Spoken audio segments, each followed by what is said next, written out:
voici une petite technique pour apprendre à conjuguer en espagnol les verbes de la première conjugaison qui sont terminés par ar et qui donc prendront les terminaisons o, as, a, amos, ais, an.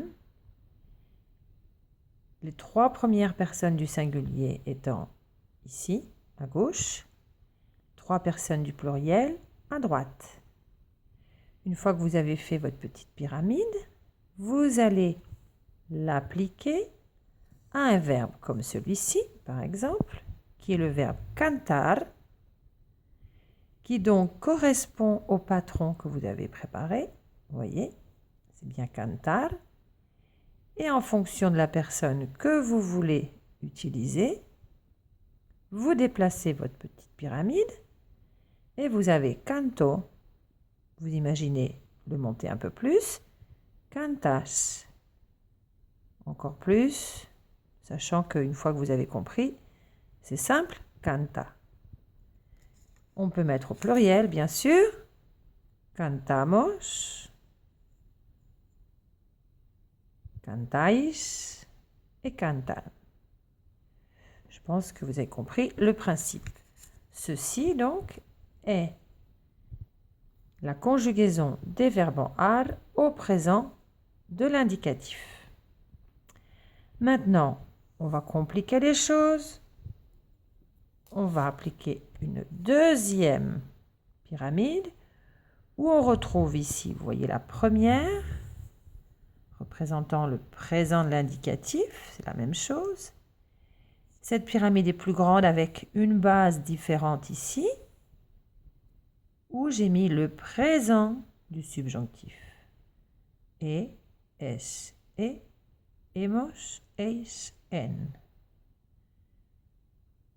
Je peux également rallonger cette pyramide, mettre une autre base et trouver le troisième, pour réaliser le troisième présent, qui est le présent de l'impératif.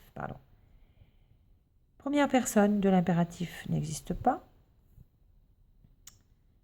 Deuxième personne, a, que finalement, j'ai pris ici. Je la place là.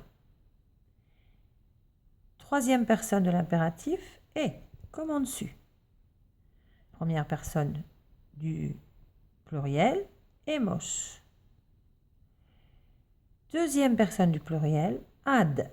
Là, on prend le R qu'on enlève de l'infinitif et on met un D. Et N comme en dessus. Donc, cette pyramide vous permet de faire,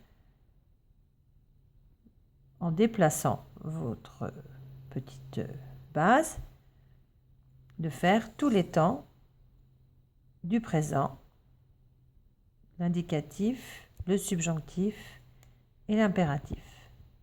Donc les trois modes, Vous voyez, vous les retrouvez facilement. Cante, cantes, cante, cantemos, canteis, canten. Voilà, pour les verbes en ar.